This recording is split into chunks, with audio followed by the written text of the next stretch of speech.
teman-teman, kembali lagi sama Nitya dan psikolog andalan kita, Mbak Nena, psikolog.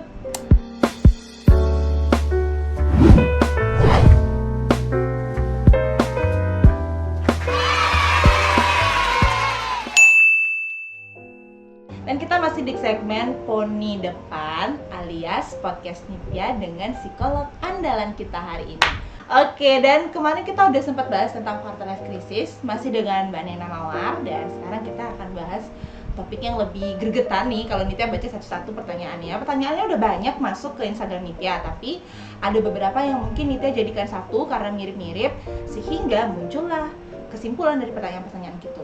Kita akan bahas tentang love, tentang cinta, jatuh cinta. Oke, Mbak Nena, ready ya? Kita jawab pertanyaan teman-teman ya. Iya.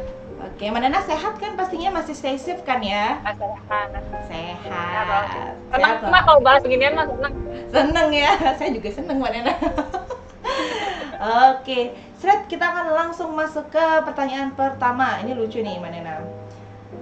Kak, aku minta tips biar bisa putus baik-baik tanpa musuhan. Gimana ya? Karena nggak dapat memungkiri, aku dan dia masih sama-sama membutuhkan kayaknya. Tips putus baik-baik. Oke.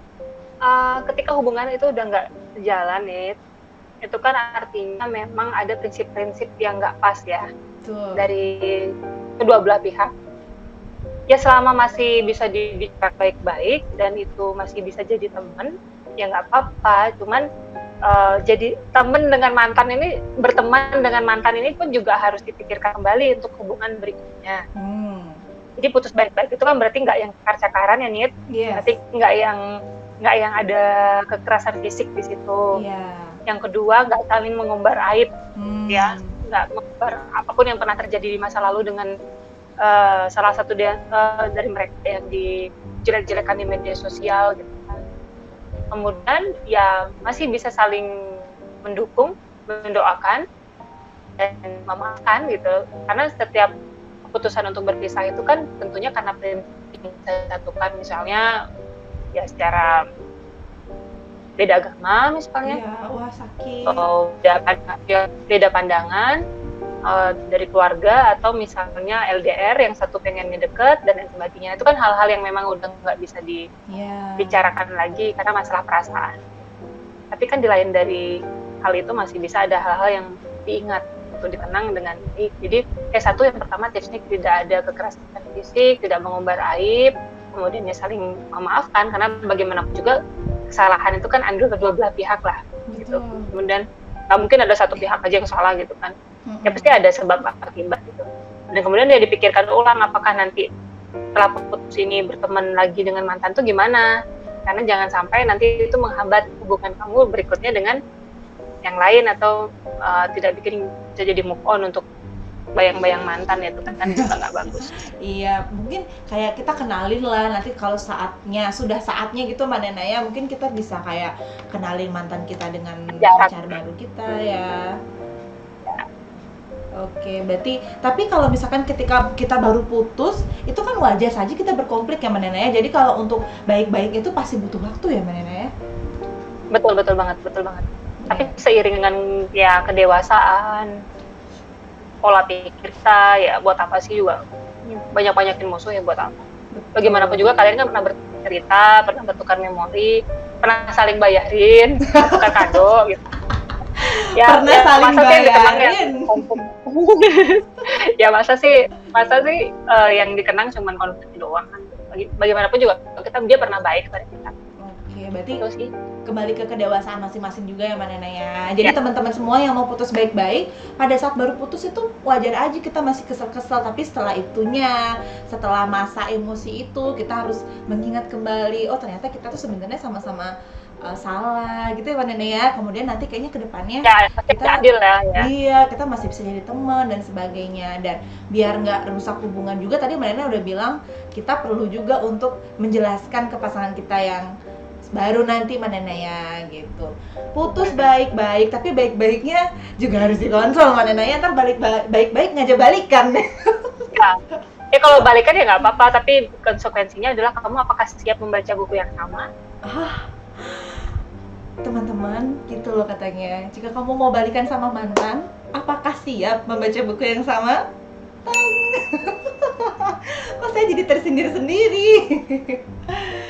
Ya, ada ibaratnya boleh sharing case nggak? Iya, Ya, boleh. Jadi ini kayak love hate relationship, pernah dengar nggak sih? Pernah.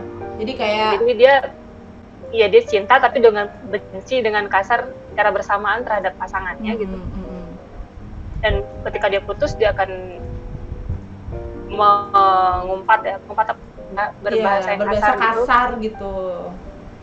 Tapi habis itu dia minta maaf dengan nangis-nangis segala macam.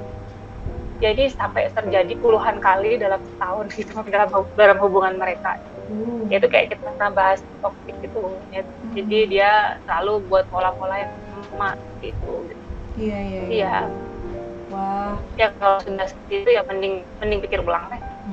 Jadi kita pikirkan ya teman-teman, karena kan kita menjalin hubungan juga nanti kalau serius kan pasti tujuannya untuk melanjutkan ke jenjang yang lebih baik. Jadi kita harus mulai bisa selektif begitu dari sekarang gitu ya Mbak Nena ya. Ya. Karena cinta itu kan saling menyenangkan satu sama lain, begitu ya Mbak Nena ya? Iya, saling mendukung ya, saling bikin happy. Oke, sip. Itu tentang putus baik-baik. Kita lanjut ke pertanyaan selanjutnya yang sudah masuk. Kak, pacarku cemburuan banget nih. Aku tahu kayaknya dia itu sebenarnya cinta, tapi gimana sih caranya untuk menghadapi pacar yang cemburuan? Nah, kalau Mbak Nena sendiri kalau pacaran cemburu tuh sebenarnya wajar nggak sih Mbak Nena? Pacar yang cemburu itu wajar. Aneh kalau dia nggak cemburu, karena cemburu kan bukti bahwa ya dia cinta gitu. Cuma cara cemburu, kadar cemburunya ini yang perlu kita bahas nih. Jadi kayak misalnya gini, dia cemburu kepada siapa dulu nih? Oh, cemburu kepada semua hal ya, sampai ke tanaman-tanamannya, ke kucing-kucingnya, semuanya dia cemburuin. Sampai ke hobi-hobinya. Iya, wajar nggak? Sampai ke mimpi-mimpinya orang dia cemburuin gitu. Kamu mimpi apa semalam gitu? Dia mimpi berantem gara-gara mimpi. Siapa yang bisa kontrol mimpi kan gitu? Ya ada loh seperti itu kan. Terus tapi kalau misalnya dia cemburu karena memang ingin mengingatkan bahwa perilaku si pasangan ini udah mulai bikin seseorang itu ngerasa nggak nyaman, ya perlu kayak misalnya, kok kamu nyapa sama temen lawan jenismu kayak gitu sih, itu nggak apa-apa gitu. Atau misalnya kamu nggak ada waktu yang cukup buat aku, kamu sekarang sibuk dengan aktivitasmu, itu nggak apa-apa. Jadi itu bermanja ya, cemburu yang bermanja gitu kan bumbu ya. Cuma kalau udah kadarnya yang berlebih itu posesif ya jatuhnya. Oke. Sampai kayak jadi kalau misalnya itu siapa? Kok kamu nggak bilang-bilang lah gitu ya Mbak Nena ya? Jadi kalau misalnya ngatasin pacar yang cemburu ya coba dibicarakan baik-baik. Apakah ini karena insecure, misalnya dia nggak pede, pacarnya lebih populer, lebih mapan atau lebih terkenal, atau misalnya gimana?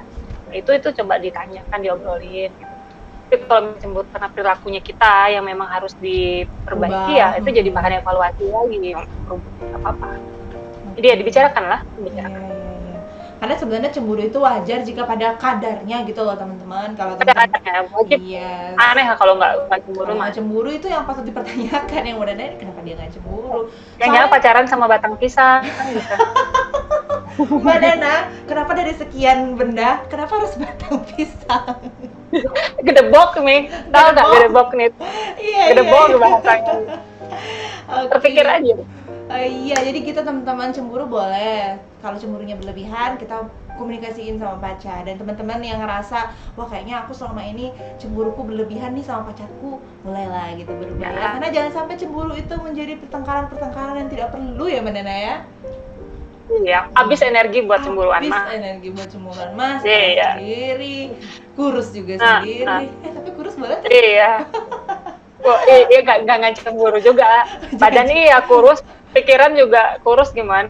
Oh iya. Konsul sama nanti kamu. Nggak sehat gitu ya kalau sampai pikiran kurus ya Mbak Nena ya. Oke, kita lanjut ke pertanyaan ketiga. Wah, ini agak sedikit serius nih sepertinya pertanyaannya Mbak Nena ya. Kak, saya jadi orang ketiga saat ini. Tapi saya sayang banget sama pacar saya itu. Kira-kira saya salah nggak? Silakan Oke, waktu mungkin dan Mbak Nena tempat. bukan apa. Iya. Ini nggak ada intro sinetron azab gitu. Ding ding ding ding ding ding ding ding. Enggak gini. Mbak Nena bukan kapasitasnya untuk mengatakan itu salah atau benar, Renit. Yang namanya perasaan cinta kepada siapapun itu silahkan. Gitu. Pertanyaannya Mbak Nena adalah, bahagiakah kamu menjalani ini semua? Yang mana kamu harus berbagi ketakutan, berbagi cemburu ya tentunya, karena orang ketiga kan tentu ada orang lain ya Iya. dia sayangin. Dan dia sudah tahu Kemudian, gitu. betul, andainya nih ketahuan gitu, apa enggak itu akan merusak nama baikmu di kemudian hari sebagai orang ketiga gitu. Dan ya bagaimanapun juga kita tahu lah hukum karma pala ya. Oke. Jadi kalau misalnya kita jadi orang yang ketiga, kita di posisi yang seperti itu gimana? Oke. Itu sih, jadi Mbak Nena bukan kapasitasnya untuk memberikan ini, tapi coba pikirkan ulang, ini bahagia nggak kamu jalanin? Kalau bahagia kamu jalanin dan sanggup kamu jalanin, ya Mbak Nena bilang itu salah pun juga kan, ya kalau emang dia demen mah gimana gitu. Iya. Jadi ya coba pikirkan ulang, apakah kamu layak dapat hubungan yang seperti ini, apa nggak pengen kamu punya hubungan yang wajar atau normal dengan seseorang yang memang single gitu. Oke. Iya benar-benar. Ya minimal kalau kita sulit gitu untuk memposisikan kita sebagai orang lain gitu, mananya kita at least posisikan diri kita saat inilah, emang kita layak dibikinin gitu, benar juga ya mananya ya.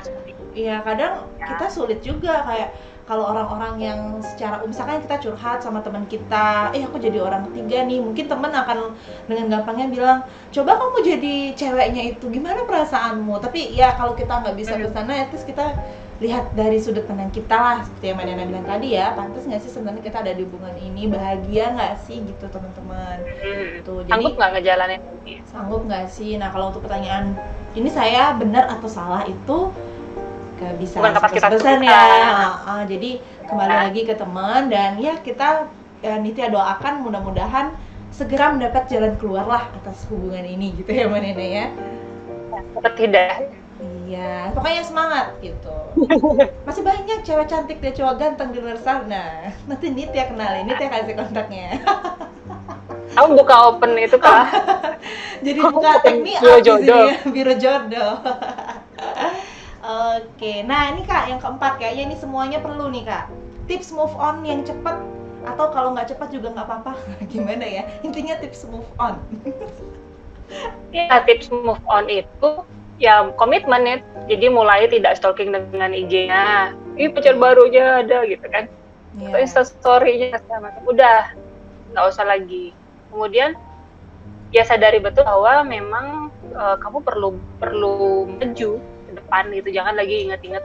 Karena kadang-kadang orang tuh kalau habis putus itu bukan yang dikangenin si pasangannya itu, tapi momennya. Kayak momen misalnya dia diteleponin setiap jam 10 gitu, terus diingetin makan, chattingnya penuh dengan stiker lain yang lucu-lucu gitu.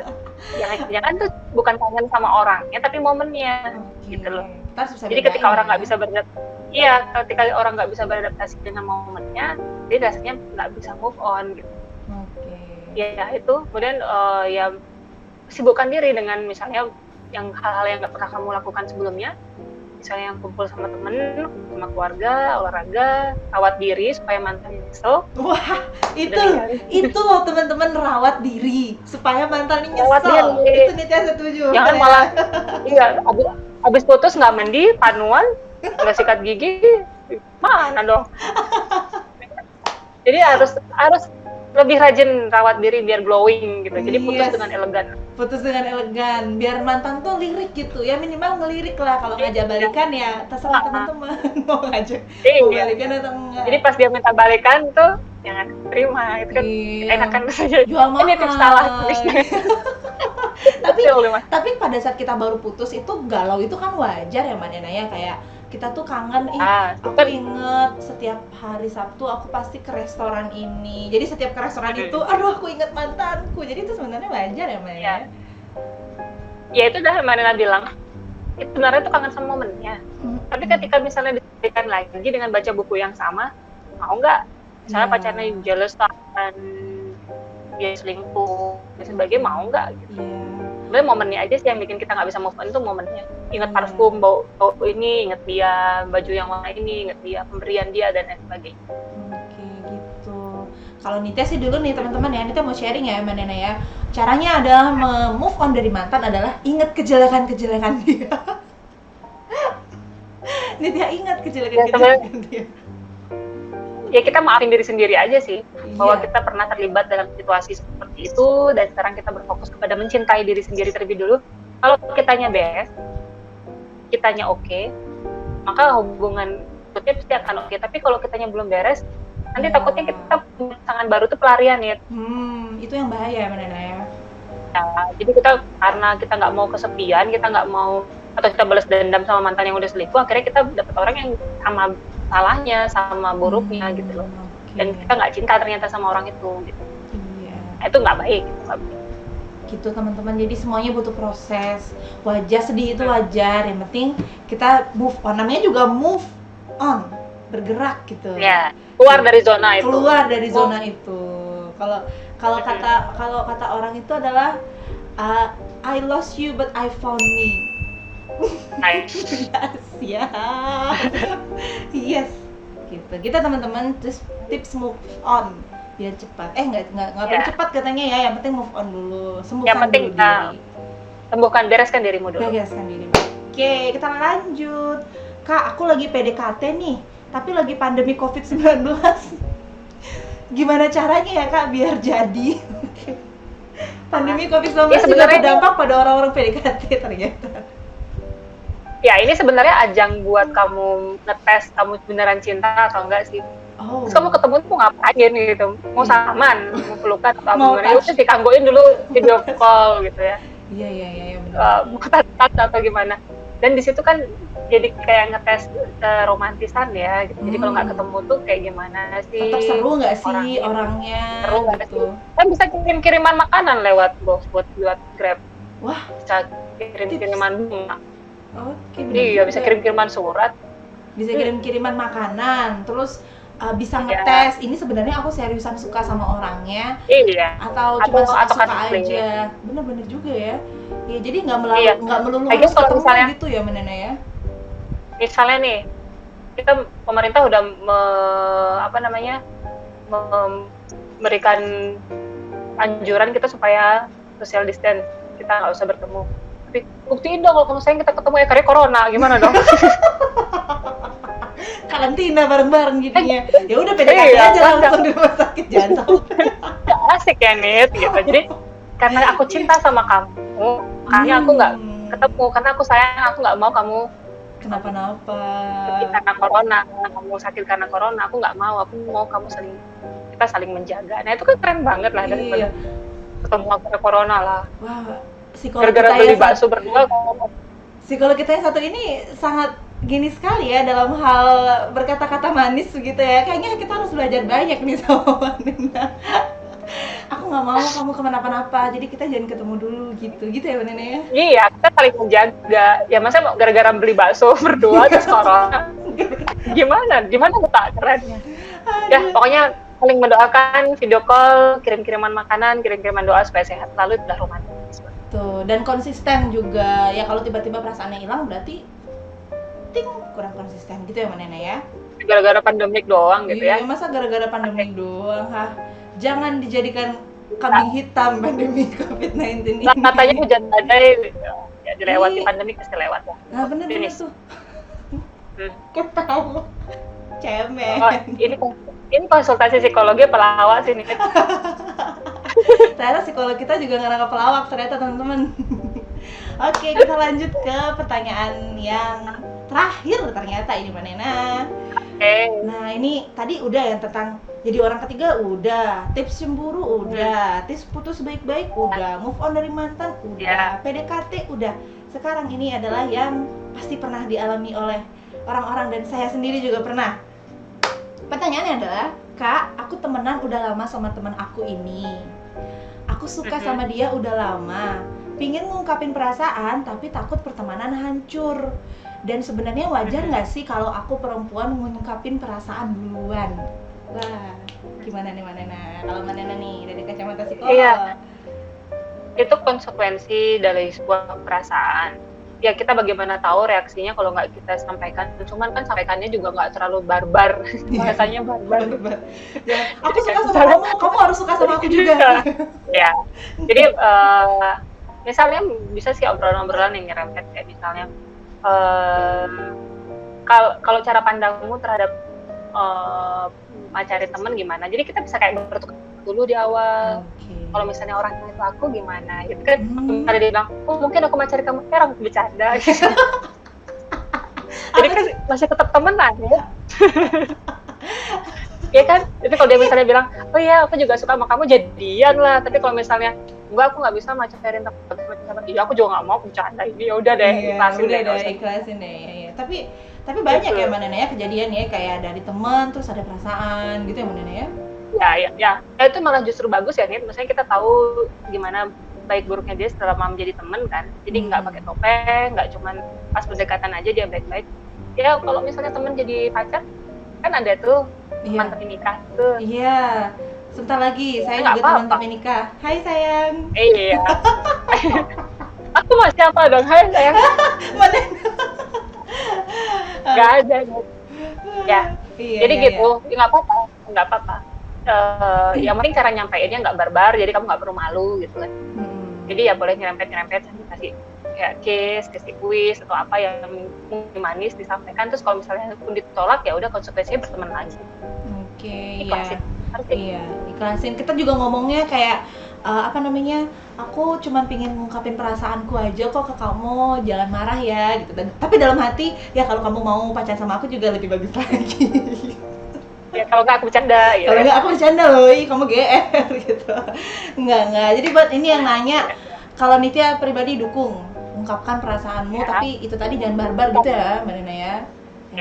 Bagaimanapun perempuan juga harus menjaga lah. Yes, betul banget. Dan kalau pertemanannya sudah lama dan dewasa, kayaknya kita rasa nggak sampai berakhir ya, meskipun saling mengungkapkan ya, Mbak Nena ya. Gitu. Ya kan bukan transaksi perasaan, kan kalau nggak dikasih dia musuhan, kan bukan seperti itu. Aduh, kata-katanya bagus ya. Perasaan itu bukan transaksi. Perasaan itu bukan transaksi. Kan Nitya simpan quote itu. Udah kita sudah membahas. Bikin program kumpulan quote ya. Quote by Nena dan Nitya. Neni. Quote by Neni. Nena dan Nitya. Ada lagi. Ada proyek baru lagi tuh. Oke, kalau terakhir dari Mbak Nena, tips buat teman-teman yang sedang jatuh cinta gitu, atau yang sedang terperangkap dalam hubungan yang kurang baik, gimana dah kalau Mbak Nena? Kalau kamu berani jatuh cinta, berarti kamu harus berani frustasi. Karena dalam orang jatuh cinta itu pasti akan ada banyak rasa ya. Gak cuma seneng aja, gak cuma kangen aja, tapi juga ada keselnya, ada adaptasi dan lain sebagainya. Terima semua, bungkus kalau berani jatuh cinta ya. Gitu. Terima semua perasaan, bungkus kalau berani jatuh cinta. Oke, kita udah bahas semua pertanyaannya Mbak Nena. Terima kasih banyak atas waktunya. Dan teman-teman juga semua yang di rumah, terima kasih atas pertanyaannya yang sudah dikirim ke Instagram Nitya. Dan nanti di video selanjutnya kita masih akan bahas tema yang lain ya Mbak Nena ya. Dan itu juga mau mengingatkan buat teman-teman semua, kalau misalkan teman-teman butuh untuk curhat atau butuh untuk konsultasi, bisa menghubungi Mbak Nena, nanti Nitya tulis di kolom deskripsi di bawah. Atau kalau untuk sekedar curhat, konseling biasa juga sama Nitya bisa ya Mbak Nena ya. Jadi kita akan bantu sebisa mungkin masalah teman-teman, tapi tetap teman-teman sendiri juga yang punya andil untuk menyelesaikan masalah teman-teman masing-masing gitu ya Mbak Nena ya. Gitu. Betul. Dan Nitya juga mengingat, jangan lupa di like video ini kalau kalian suka, tapi harus suka karena udah nonton sampai habis. Jangan lupa subscribe juga buat teman-teman yang belum subscribe, dan di share juga ke teman-temannya. Mungkin teman-teman nonton nih hari ini, wah ini kayaknya cocok nih buat si ini, share langsung ke temennya, siapa tahu mereka lebih membutuhkan juga. Oke? Untuk itu saya Nitya dan Mbak Nena pamit undur diri dan ditunggu video selanjutnya. Dah.